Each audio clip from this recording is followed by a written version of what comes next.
Vous suivez MBS TV Sénégal. Culture, religion, sport, information, société, politique. N'oubliez pas de vous abonner sur la chaîne et de cliquer sur la cloche de notification. MBS TV Sénégal, la chaîne pour tous. Messieurs et dames, bonsoir et bienvenue sur MBS TV Sénégal, la chaîne pour tous. Bienvenue dans votre nouvelle émission Vision de développement. Muy émission boo xam ni boroom xam-xam yi leen ci woo ñu fas yéene di waxtaan faram-fàcce domaine yu bëri nag lépp loo xam dafa jëm ci wàllu développement. Premier numéro bi nag ñu ci dalal boroom xam-xam bu mag boo xam ni macha allah c'est un Saint-Louisien bon teint. Il s'appelle Thierno Sow, muy professionnel sénégalais au parcours multidisciplinaire, alliant expertise scientifique, engagement social et leadership entrepreneurial. Titulaire d'un baccalauréat scientifique série C ak yeneen yoo xam ni bu ñu duggee ci biir waxtaan daa xam ni boroom xam-xam la.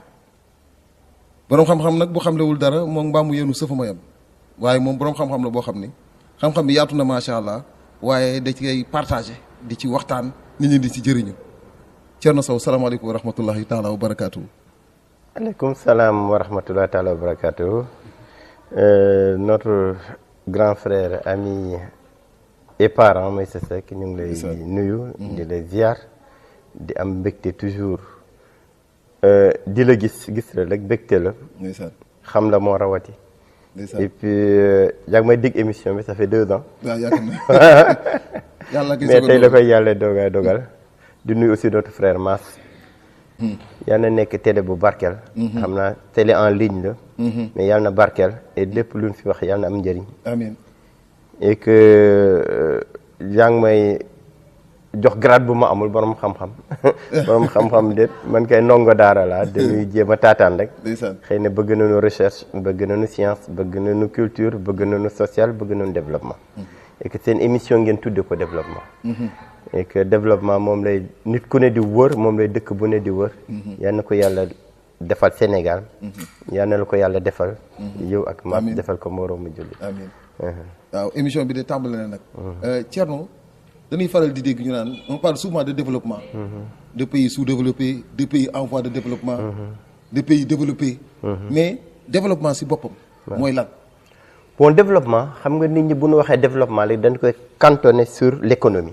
mooy koom-koom alors que développement dafa bëri ay secteurs dafa am lu ñuy wax développement économique bu dëkk am développement social am développement politique léegi sax dafa am lu bees lu génn lu ñuy wax développement durable muy développement bu yàgg ñeenti développement yooyu moom moo amagum maintenant nan la ñuy def ba xam naa dañ koy tënk ci pays bañ ko tënk ci nit ci pays la ñuy wax waaw bu ñuy wax nag ci pays lan mooy développement pays développement pays dafa dépendre ci lu njëkk bu dee développement économique la dafa wax am lu ñuy wax produit intérieur brut maanaam mooy lii pays bi di produire te jéegaanewu ko c'est-à-dire que li nga xam ne moom lay produire ci dëkkam di ko exploiter après ñu def ko koom-koom mu nekk xaalis comme dañu ñun de suñu produit intérieur brut du Sénégal par exemple ñu ne par exemple 50 000 milliards loolu moom lay pays bi di produire ci secteur primaire secondaire ak tertiaire secteur yooyu aussi xam naa après daan si ñëw lan mooy secteur primaire lan mooy secteur secondaire lan mooy secteur tertiaire yooyu yëpp buñ ko boolee nag xayma ko ci xaalis dañu lii de moom la dëkk bi produire en 1 an mooy produire intérieur brut léegi nag am na beneen bu ñuy wax aussi produit national brut mooy boobu aussi boobu bokkul apport extérieur yi comme par exemple bu ñu jëlee les investissements directs étrangers boobu bokk ci boobu mooy ñun rek suñu biir ñun sénégalais yi lu ñu am ci koom-koom lu ñu produire par at boobu mooy produit national brut léegi nag yooyu dañ ci natt xam naa di ngeen dégg ñoo croissance dëkk bi de mooy yokkute na entre ñu xool entre un an en 2023 2024 lan la dëkk bi ñu 2023 de suñu produit intérieur brut lii la woon mais 2024 lii la ñu xool lu mu yokk différence boobu mooy croissance léegi croissance boobu mooy yokkute boobu nag moom mooy am ci dëkk maintenant yooyu dafa dépendre ci bëre dafa am yoo xam des agrégats économiques et tout ça mais ça risque d'être compliqué mais yooyu yëpp dafa dépendre que ci ñun sénégalais yi muy état bi muy privé bi muy public yi lan la ñu liggéey loolu mooy wane ne que dañuy croître mooy yokku léegi mooy wane suñu croissance et croissance boobu aussi moom lay dëkk yëpp di ñaan parce que dëkk moom ñaanu yàlla dellu gannaaw ñaanu yàlla stagné dafa ñaan yàlla di yokku mais bon y a beaucoup d'agressions yi nga xam ne am na dans le monde pandémie bi xëy na mën na nekk problème Covid bi fi passé woon xëy na inondation yi mën na nekk problème xëy na yeneen ak yeneen xëy na instabilité politique mën na nekk problème ba nga xam ne suñu croissance boobu dañuy prévoir dañuy ñun de comme nii actuellement Sénégal mu ngi prévoir en 2025 entre 2024 une croissance de 8,8%. jaar nañ fa àgg ba dépassé ko sax. mais yàlla mën na def ñu dem rek ñun nawet bi de yàq na lu bëri ba nga xam ne croissance boobu ñu doon prévoir wàcc na ba 5%. yokkute boobu wala xëy na sax yokkute mën na bañ am xëy na aussi mën nañu suñu pétrole beeg gaz bi de li ñu doon xaar mu dugg ëpp na. wala yokku na ba nga xam ne que wala on l'a bien utilisé ba nga xam ne suñu croissance boo àgg na 10% moom la ñu ñaan yàlla toujours les économistes c'est de croissance à 2 chiffres mooy à partir de 10%. yooyu la ñu kii mais maanaam daal développement aussi loolu mooy développement économique après développement social dafa am mooy dañuy xool képp ku feebar da nga war faju ko man si santé laa nekk loolu moom mooy suñu waaw ku war feebar da nga war faju ku feebar un Sénégalais dëkk Sénégal da nga war faju loolu mooy. mu am xaalis ak mu bañ am xaalis. mu am xaalis ak mu bañ xaalis loolu mooy développement social ça veut dire que loolu dafay permettre day wane ni que dëkk bi mënal na boppam ça veut dire que ku feebar boo demee hôpital ñu def ay système yi nga xam ne boo amee xaalis da ngay faju boo amoon xaalis da lay faj ba pare topp la pour nga fay mais malade kenn waru ko seetaan parce que malade bu am xaalis ak bu amul xaalis douleur bi benn la du change. wax dëgg yàlla te nit la rek. waaw te yooyu ñu ngi koy jooti suñu hôpital Saint-Louis bi. hôpital Saint-Louis bi boo fa demee boo amul xaalis doo faju. hôpital Sénégal yëpp sax. waaw je pense waaw hôpital Sénégal yëpp boo amul xaalis doo faju et du yoon. ñun nag ndar bii ñu dëkk ñu ngi ñaan yàlla ñu defaral ñu aussi hôpital damay dugal benn plaidoyer. hôpital Alioune Badara Cissé un truc de on a déjà un financement de 75 milliards ba commencé nan ko après mu taxaw bon xëy na audit yi moo tax mais bon même ñun man ba ma ñëwee Sénégal rek j'ai écrit directement au premier ministre en passant ñu def ko par voie hiérarchique ci gouverneur la jaar avec l'association Ndar développement pour ñu au moins ñu tabax hôpital Alioune Badara Cissé parce que boobu hôpital national ça veut dire que moom mooy nekk hôpital bi gën a mag au Sénégal ou même en Afrique de l'Ouest parce que am na spécialité yi nga xam ne du fa amul feneen du am feneen fu dul ci hôpital bi terrassé noonu def nañu pose première pierre bi léegi on attend une entreprise britannique ñoo ko amee ñoo ko war tabax ñu ngi ñaan état bu bees bi di ñaan président Diomaye di ñaan premier ministre Ousmane Sonko di ñaan ministre de la santé Amadou Sy di leen ñaan vraiment ñu tabaxal ñu sunu hôpital bi parce que Ndar soxla na ko. waaw sunu hôpital bi am na 200 ans màggat na. waaw soxla nañ ko ba nga xam ne benn appareil bu fa duggoo yàqu. te bëgg nañu atteindre développement social. boobu loolu mooy développement social. mais développement social aussi dafay soxla que li ñuy wax éducation universelle ça veut dire que dañuy soxla ñëpp jàng. ku juddu nekk Sénégal nga war dugg école. comme ni ngay fajoo boo feebaree. comme ni ngay fajoo boo feebaree boo juddoo da nga war jàng. loolu moom c'est le minimum dañ lay wax sax bu dee dañ lay dimbale parce que Sénégal dafa am lu ñuy wax les plus pauvres. mooy RNU mooy registre national unique. c'est 3 millions de personnes. ñooñu ñu ngi ci registre les plus pauvres. ñooñu dañ leen di jox bourse de sécurité familiale. dañuy di am couverture maladie universelle mais yooyu pour ñu jox leen ko il faut d'abord seen doom yi di jàngi. parce que jàng dafa am solo ci dëkk. parce que jàng aussi beneen kii wu développement la développement social bon am na beneen développement aussi bi ñuy wax développement durable. développement durable waaw durable mooy xam naa bu ngeen fàttali ko entre 2000 et 2015 Nations Unies dañu voté woon les OMD mooy les objectifs du millénium pour le développement. mooy dañu fixé woon 8 objectifs pour addina bi yëpp atteindre ko dëkku addina bi yëpp atteindre ko bon boobu ba ñu demee ba 2015 ba ñu ko évaluer on a vu que majorité dëkk yi atteindre na ko. majorité dëkk yi dëkku àddina bi. atteindre ko surtout des pays pauvres très endettés comme le Sénégal. ñooñu moom waxaale wuñ leen. waaw waxaale wuñ leen waaw. maintenant ñu créé waat beneen bi nga xam ne ñu wax l'objectif du développement durable ça veut dire que de 2015 à 2030. on s'est fixé 16 objectifs.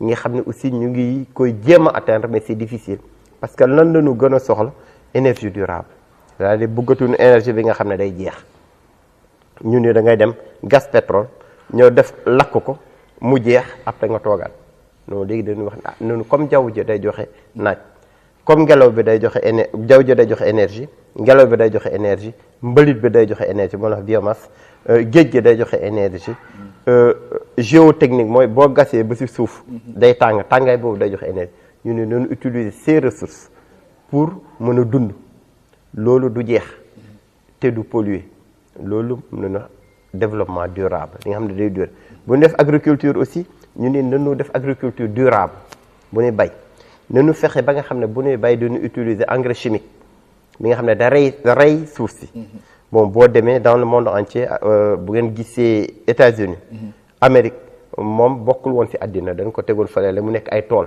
loolu moo tax sunu maam yu jàppoon leen xam naa bon dama bañ génn ci thème bi quoi moo boo jëlee esclavage dañ doon ñetti dëkk kese moo amoon ci àddina muy Asie Europe ak Afrique Amérique tool la woon. tool la woon ah Mbaye mooy àll ba daal. àll ba voilà àll ba léegi dañu ñëw ba nu xoolee Europe moo doon diriger Chine nekkoon na première puissance mondiale Chine bii ñuy wax. nekkoon na ko mais en 1500 la affaire yi commencé di changer. waaw léegi bon après traite négrière jàll fi xam nga ñun Afrique dañu sonn. traite négrière ñu jàpp sunu maam yi jaay. ba mu demee ba ci kanam ñu indi ñu colonisation ñu gën a sonn ba nu demee ba ci kanam ñu indi ñu. néocolonialisme. waaw bon néocolonialisme man kiiwuma ko tellement parce que nga nekk africain tubaab bi utiliser la pour nga noot africain ça veut dire que tubaab bee noot africain yi ba tey. xam nga néocolonialisme mooy ay noir yuy noot ay africain mais ci commande tubaab bi. ci commande tubaab waaw bon mu néew loolu moom mos am parce que sunu maam yi dañu doon jàpp nit ñi di jaay même esclavage waaw.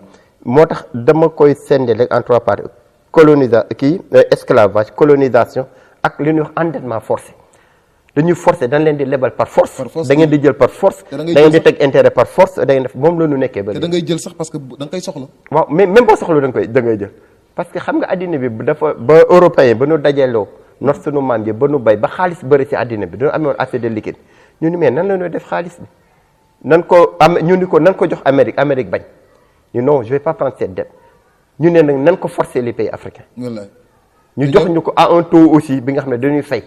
ba suñu sët yi di fay. te aussi ñoom dafay fekk ñu aussi ñu nekk dans le besoin. bon en fait même bu nu mel ça veut dire xam nga lu la forcer rek. ça boo le besoin mooy da ngay ñaan. da ngay wax da ngay demander ñu jox la mais fii dañ lay forcer ñun endettement moo tax ñu ko tuddee endettement forcé ko mais ak lu si mënti am rek note yooyu li nu tubaab yi doon note moo continuer ba tey. moo continuer ba tey léegi nan la ñuy fexe ba jël sunu indépendance si nootu tubaab bi. du yomb nag. waaw yombul mais mën na nekk. mais mën na nekk pour ñu am sunu propre voie de développement. dana nekk beneen objet de discussion bien sûr. mais départ bi da nga wax quatre formes de développement. muy développement social développement économique développement durable. ñeenteel bi fàtte naa ko. da nga wax développement maanaam da nga ni développement économique développement social développement durable. moom nga fi wax. waaw mais quatrième bi ñëwagul. développement politique. waaw politique bi nag vraiment politique bi aussi dafa am solo. c'est-à-dire actuellement il faut que ñuy mën defal suñu bopp ay alternance pacifique.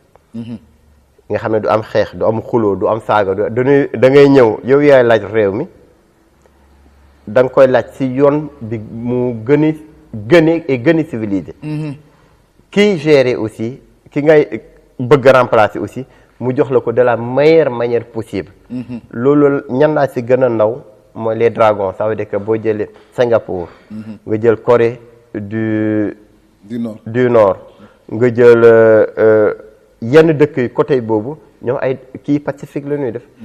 exemple bi may jëlee ma Corée du Nord ba président bi waxee nañu def état d'urgence mais dañ ko wàcce. état d'urgence waaw dañ ko wàcce c'est systématique. peuple bi ñoo génn ñu ne non pourquoi état d'urgence dara xewu fi ngay bëgg wax état d'urgence na wàcc. gars yi wàcce ko. duñ ko jox sax avertissement déedéet dañ ko wàcce après cour constitutionnel moo ñëw mu ne non il faut qu'on te remplace ñu organiser élection beneen président yeeg. c'est-à-dire ñun il faut ñu dem ba am maturité politique boobu du gaaw nag quoi. développement politique boobu ñun lan lañ koy amee. mooy ñu fexe ba nga xam ne actuellement képp kuy gérer nguur. dañ lay dañ lay surveiller. dañ lay ça veut surveiller dire que duñ la bàyyi ak sa ba pare dañuy limiter sa ay pouvoir. merci le pouvoir présidentiel est trop pour ñun les Sénégalais dafa ëpp parce que benn nit motul njit déedéet nit nit matul.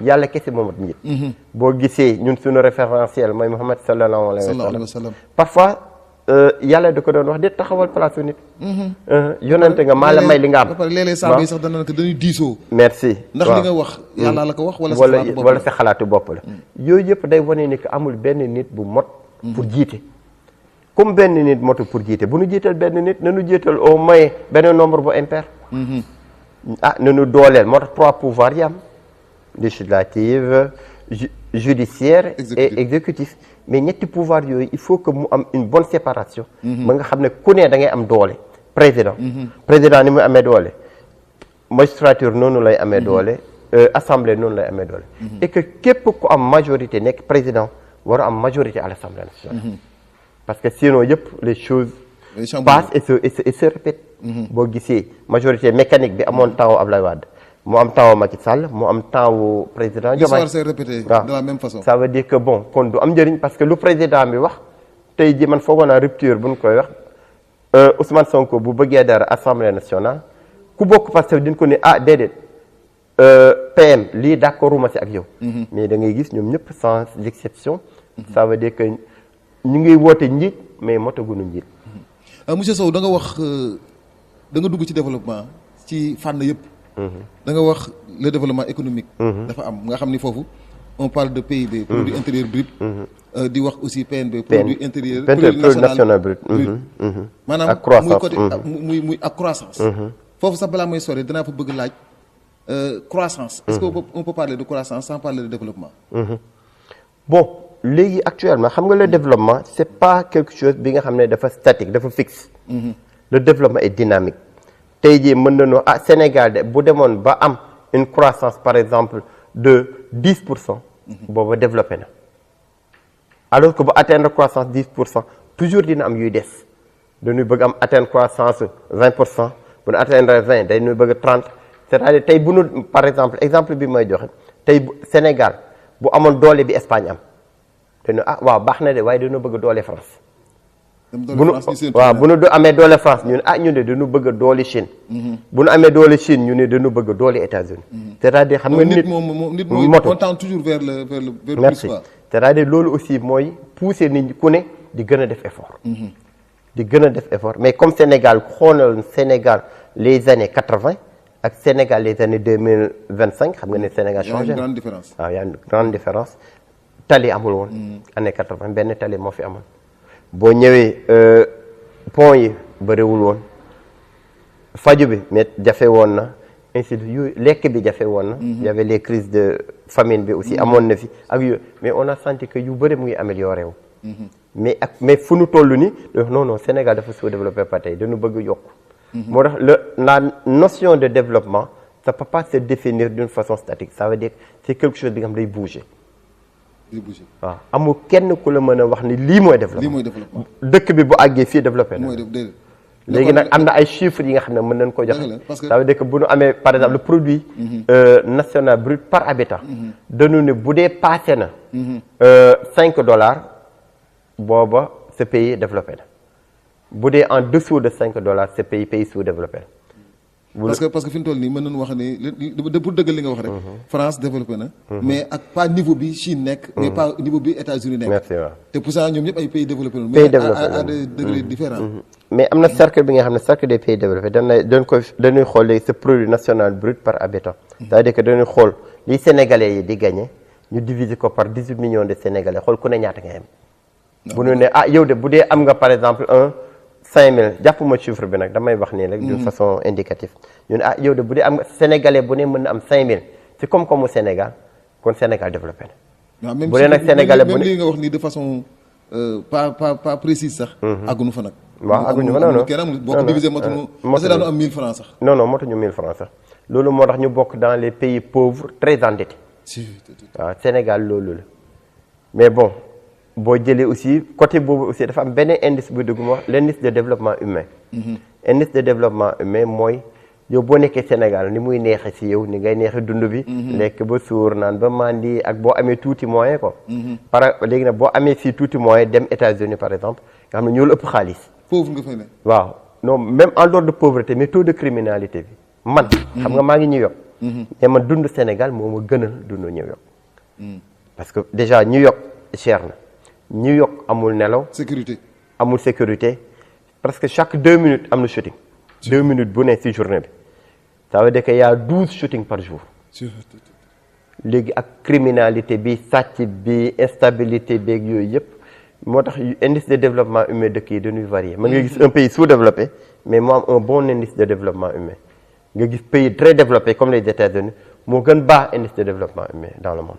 ndeysaan ma fàttali leen ni ñoo ngi ci émission bu mag boobu ñuy wax vision de développement ñuy dalal le professeur Thierno Sow nee ndongo la waaye du ndongo wax na fi nag góorgóorlu 4 formes de développement yi le développement économique le développement social durable le développement social mais aussi le développement politique mais ñeenti développement yooyu ban nga xam ni moo nekk ci base de développement réel maanaam ban nga xam ni bu ñàkkee développement mënul am moom bon yëpp c'est lié man yëpp laay kii mais li may gën a ñaan si dëkk mooy stabilité politique les leaders politiques xam nga ñoom dañuy am gannaaw comme boo jëlee Abdoulaye Wade am na gannaaw Macky Sall am na gannaaw Ousmane Sonko am na gannaaw am na sénégalais yu bëri nga xam ne bu ñu taxawee Abdoulaye Wade wax leen génn leen dañuy génn Macky Sall bu leen wax génn leen dañuy génn Ousmane Sonko moo rawati te daal bu leen waxee génn leen ñu bëri dañuy génn mais moo tax bu ñu amul stabilité politique moom mooy créer ay guerre moom mooy créer ay conflit mooy créer ñuy taal ay Auchan yeeg affaire yooyu loolu day daaneel économie boo ñëwee événement yi fi amoon entre 2001 ak 2021 c'est-à-dire économie Sénégal dafa dellu gannaaw bu baax dañu dellu gannaaw ba 4,1%. ndax instabilité bu ndaw boobu bon du woon bu ndaw quand même. bu ndaw quoi waaw mais instabilité boobu imaginez guerre civile bu fi amoon. ça veut dire que day gën grave. Rwanda parce que ñaata mort ñoo fa am entre les Hutus et les Tutsis. dellu nañu gannaaw Paul Kagame ñëw na relancer wat bon bien sûr c'est un dictateur mais relancer wat na économie. moo tax toujours lan moo gën moo tax gars yi bi ñu wax jubal jubbanti man dama ni leen déet lan mooy jiitu mooy juboo. il faut que les Sénégalais se réconcilient. jàmm rek. nanu juboo tey jii boo àndalee da ngay ñëw kii sama meilleur ami vraiment man sama meilleur ami tuddee na ma doom tuddee naa ko doom mais bu ma tuddee dara bu ma wax Ousmane Sonko à tort rek il m'insulte dafa may saaga dem na ba yàq suñu diggante. ndax loolu parce que nanguwul que ñu wax dara Ousmane Sonko ma ni ko non Ousmane Sonko nit la. ça veut dire que ça veut dire motul. mën a def certes mën nañu d'accord ak moom si yenn yi mais mën nañu bañ d'accord ak moom si yeneen yi. mais bon léegi problème yooyu ça veut dire que tant que boolewuñu xol yi. yàlla du fi wàcce baax. kon yow pour yow jubal jubbanti base bi dafa war a nekk. jubóo secondaire. jubóo lan moo jiitu mooy jubóo. jubóo bu amee rek. jubóo bu amee. léegi nag si nga dugal. jubbanti. waaw si ñuy dëng. waaw si ñuy dëng waaw parce que xam nga nit par essence dafa dëng. nit jubul. non nit jubul. waaw léegi nag comme nit jubul léegi dañu war teg ay barrières di ko encadrer. ki gën a jub boo ko tegee si yenn situation yi mën na dënga. ki gën a dëng boo ko encadrer mën na jub. waaw moo tax toujours yu bëree dañuy kii rek dañu tàmm xaste ñun Sénégal. dañu tàmm xaste mais tey jii am na ñu bëri ñuy xas président Macky Sall ou ses ministres ñoom bu ñu nekkoon à leur place xëy na il ferait pire que moom. tey jii buñ ma jëloon tey man may wax def ma président de la république xëy na nga gis beneen Thierno. waaw bu nga pire. waaw ma gën a raw Macky Sall wala ñu ne Thierno tey tu es ministre à la place de Mansour Faye ñu ne xëy na nga gën a gis ko raw Mansour moo tax ma ni comme nit motul nag dañu war teg ay institutions yu solides. parce que damay jooy léegi mooy nit pouvoir xajul si moom. déedéet. te pouvoir yàlla bu la ko dénkee xam nga pour lan la pour nga am yërmande si ñi ngay jiite. mais en général pouvoir bu duggee si yow rek yërmande day daw wala mu wàññeeku bu baax. waaw dina wàññeeku mais daal ki gën a yeewu. le meilleur dirigeant mooy ku pouvoir dugg si yow nga am yërmande te kooku kan laa koy saluer. l'emblème africain ça veut dire que Madiba. Nelson Mandela. dañ ko tëj pendant 25 ans dóor ko fab testiculam toj ko. wallaay xam nga torturer ko mu génn ni un pays arc-en-ciel ça veut dire que muy tubaab. mu nit ku ñuul muy ku ko dóor muy ku ko dóorul lépp man maay seen président da ngeen di ñëw ñu ànd liggéey Afrique du Sud am nañu exemple en Afrique am nañu exemple en Afrique te du benn sax xanaa ba exemple boobu dafa nu gën a jege gën a concret gën a fës mais Thierno damay dégg ñuy wax lu bëri bu ñuy wax waxu développement rek on fait toujours allusion à l'énergie à l'électricité ma ni ndax maanaam développement énergétique mooy vrai développement wala développement économique man lan mooy vrai développement bon man toujours samay bu may invité damay ne le développement est juste énergétique courant boo ko amee am nga lépp mooy une énergie efficace et efficiente et à moindre coût ñett ñooñu da nga war am courant bu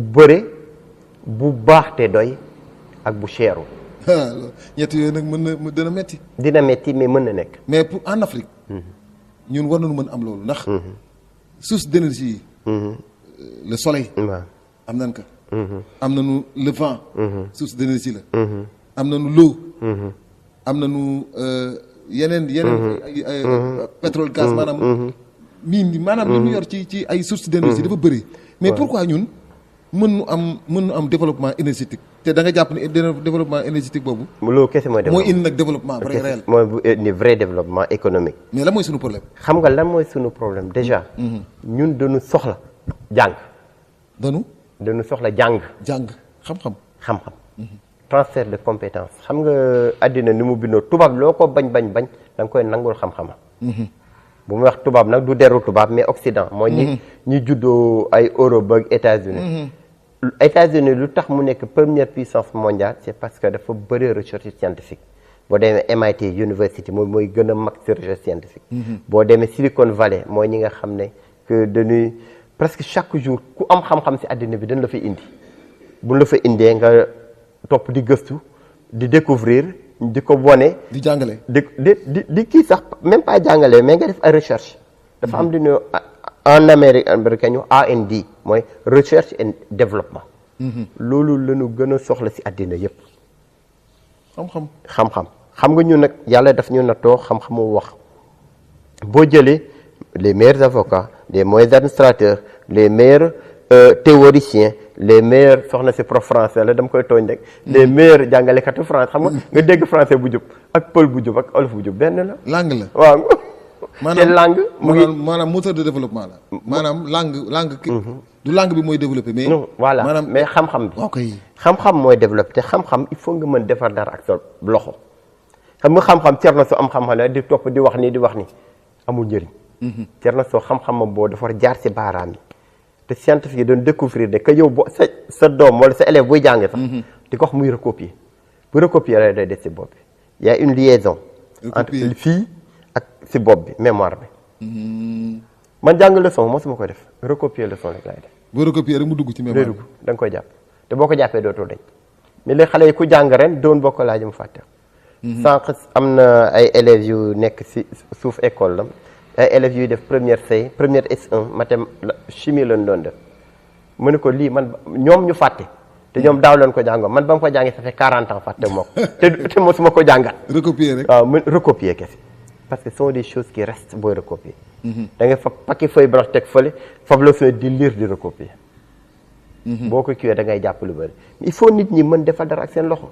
ki defar caméra bi ki defar lampe bi ki defar micro bi ki defar chaise bi ma toog ki defar tubéy bi ma sol ak micro bi yooyu yëpp kooku moo ëpp mérite ki nga xam ne day toog fii rek di ma leen toog naan tubéy nii lañ koy defaree waaw caméra nii lañ koy defaree mais ki nga xam dafa ñëw defar puso par exemple mais gis nga ñun Sénégal pour ñu defar puso sax problème loolu mooy suñu problème pour ñu am énergie man maay promoteur centrale solaire u Sakal mooy la plus grande centrale de l'Afrique de l'Ouest moo nekk Sakal waaw man maay promoteur bi yàlla natt énergie solaire la wala énergie solaire la mais énergie solaire bi nga xam avec tracker nga xam ne day topp naaj bi naaj bi fu mu dem rek mu topp ko moo tax ñun ñoo am meilleure production au Sénégal waaw léegi loolu da ngay soxla mën def dara ak sa loxo certes na nga jàng na nga xam mais na nga mën defar dara ak sa loxo ñooñu ñoo ëpp mérite ñi nga xam ne sama genre yi dañu toog di wax rek moo tax yooyu dañuy soxla ñuy former sunu doom yi changer système éducatif boo xoolee dëkk bi nga xam ne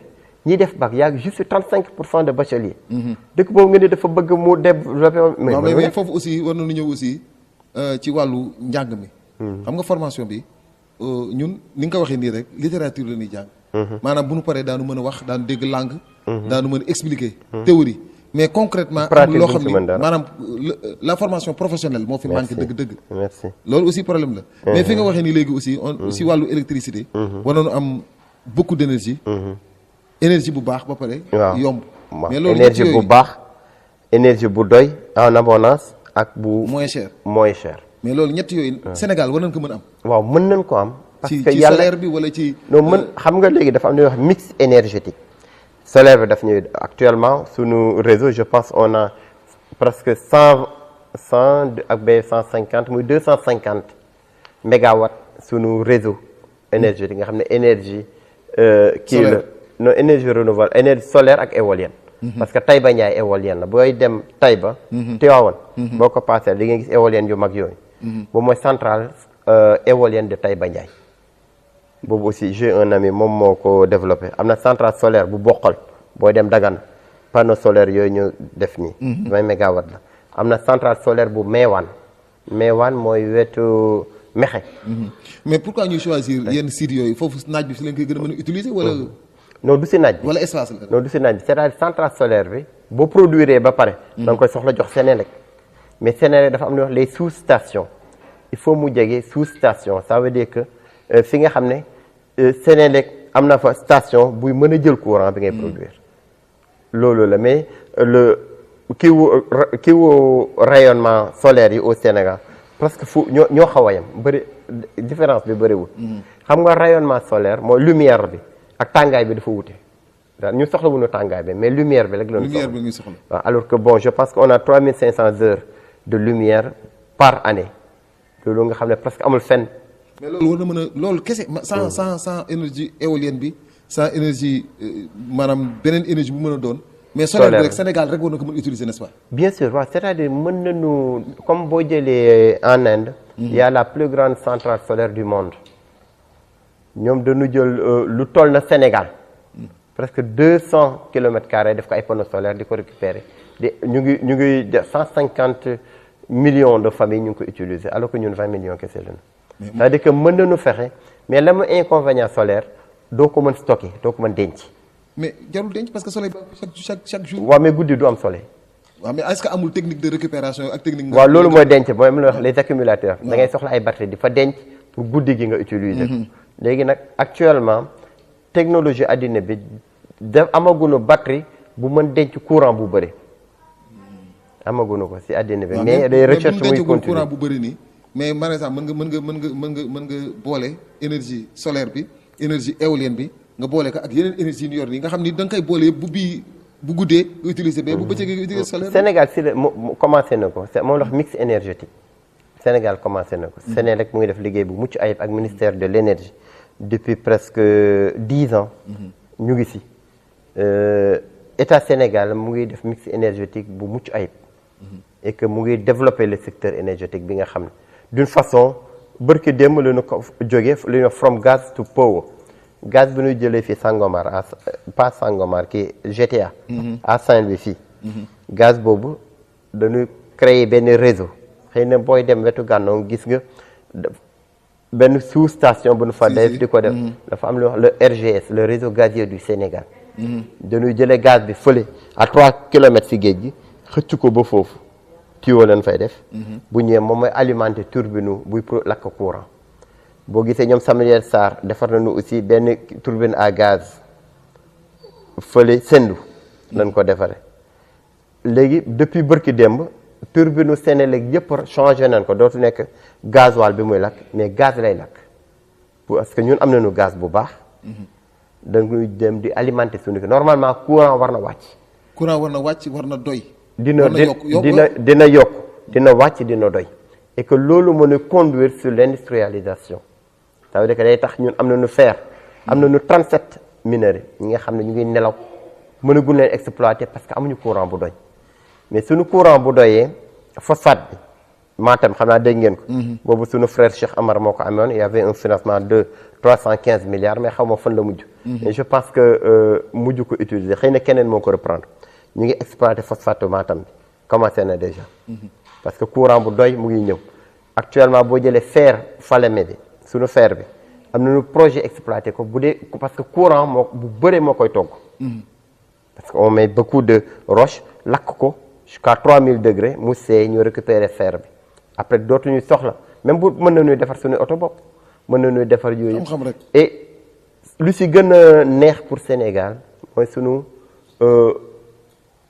pétrole bi ñuy jëlee Sangomar loolu mën nañu def li ñuy wax pétrochimie pétrochimie da lay permettre nga fa pétrole bi boo ko génnee di nga si génne gasoil di nga si génne essence di nga si génne catapulge di nga si génne caoutchouc même pétrole bi pétrole rek. waaw di nga si génne caoutchouc di nga si génne pétrole pour taal lampe pétrole yi. goudron di nga si génne goudron di nga si génne yooyu yëpp. léegi nag loolu mais dañuy soxla li ñuy wax une pétrochimie industrie de pétrochimie léegi industrie boobu nag moo koy génne et bu ko génnee lu ma si gën neex mooy kii bi ñu si caoutchouc bi ñu siy génne daanu mën am defar suñu propre tuyau ndox bi fu mu nekk Sénégal ñu récupérer ko yóbbu ko ba fu leen dégg nga ñuy wax autoroute de l'eau. autoroute de l'eau waaw fu amul ndox Sénégal mën nañ fa yóbbu ndox parce que su caoutchouc dootu cher doy tuyau yi dootu dina doy te du cher ñoo koy defaral suñu bopp.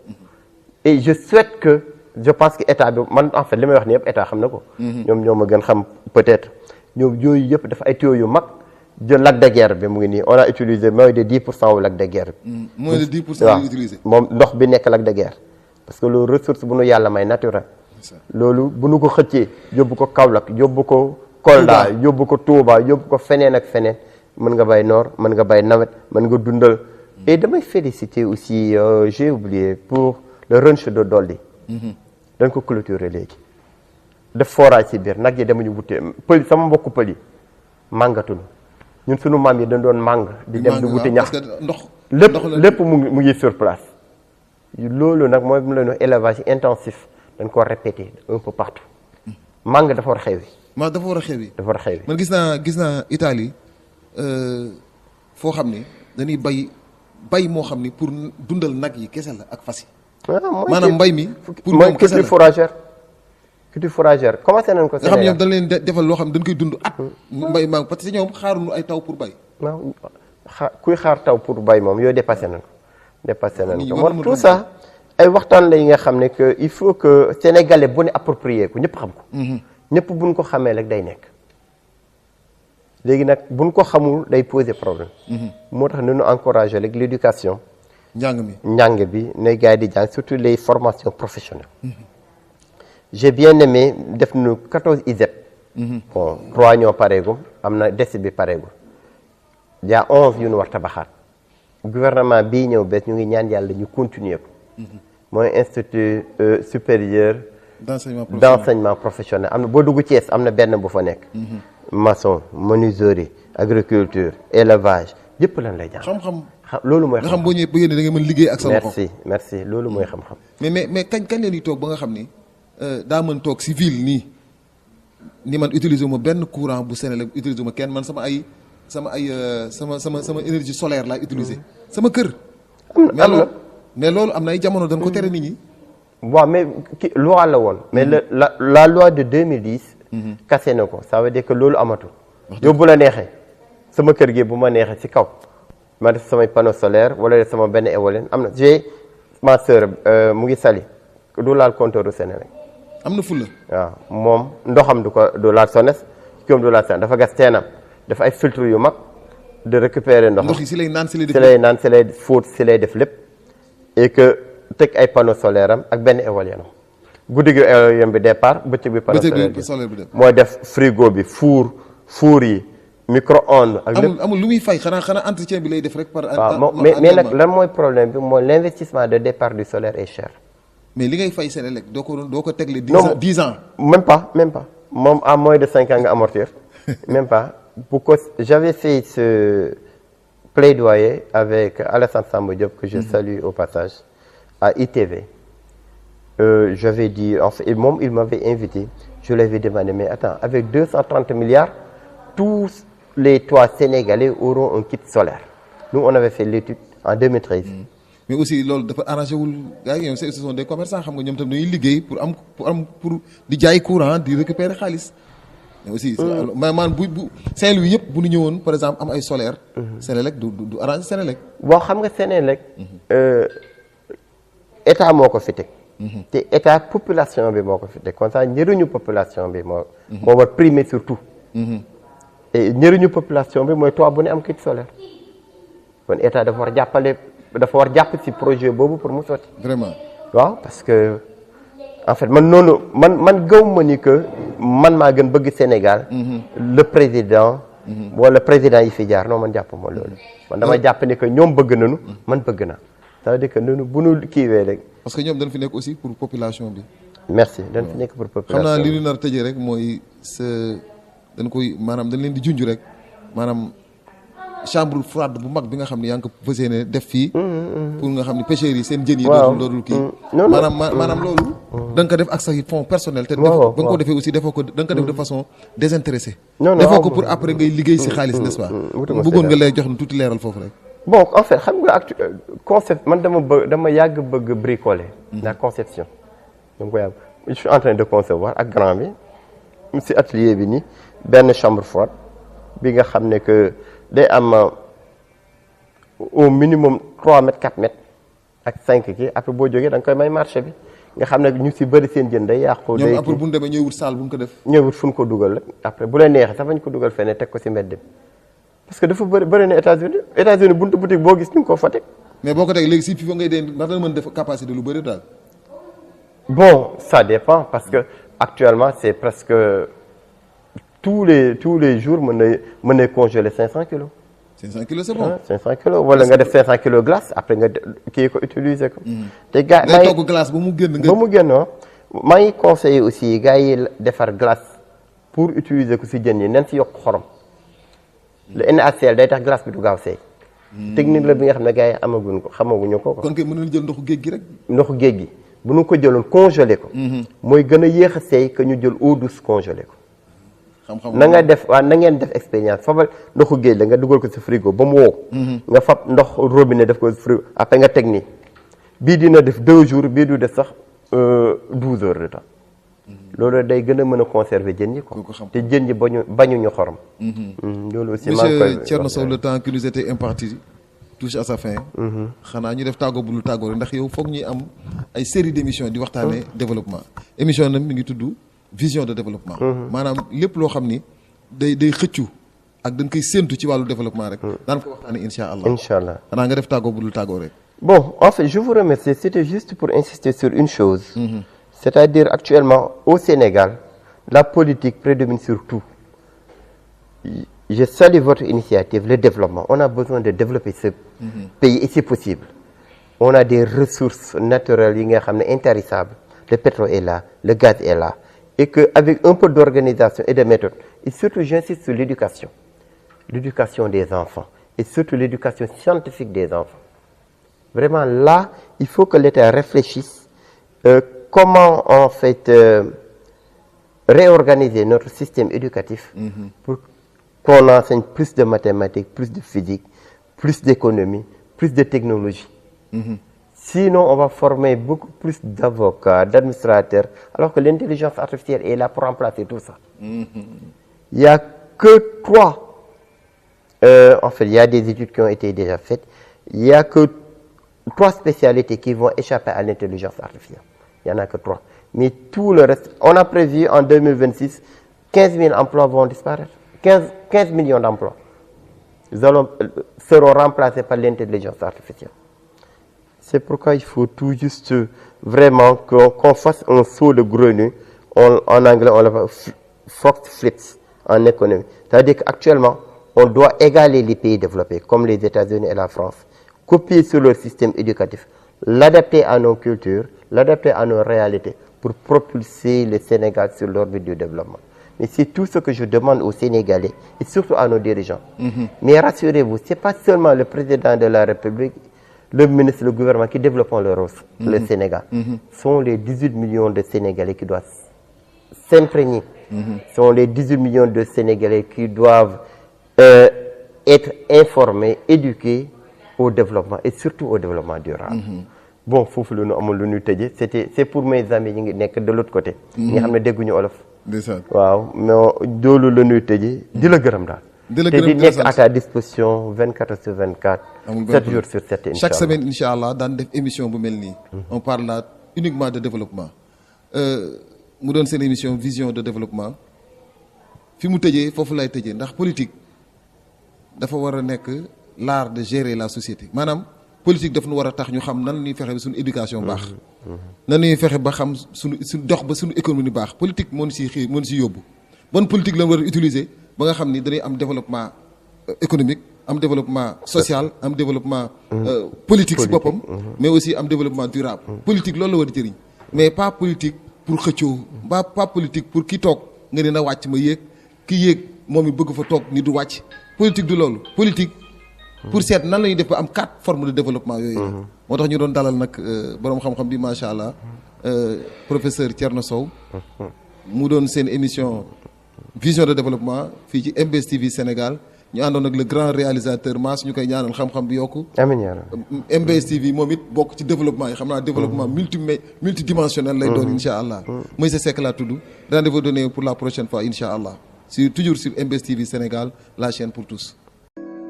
jaajëfal leen ci teewlu bi fàttali leen ngeen abonné ba ci cloche de notification bi ngir dara bañ leen rëccu ci suñuy programme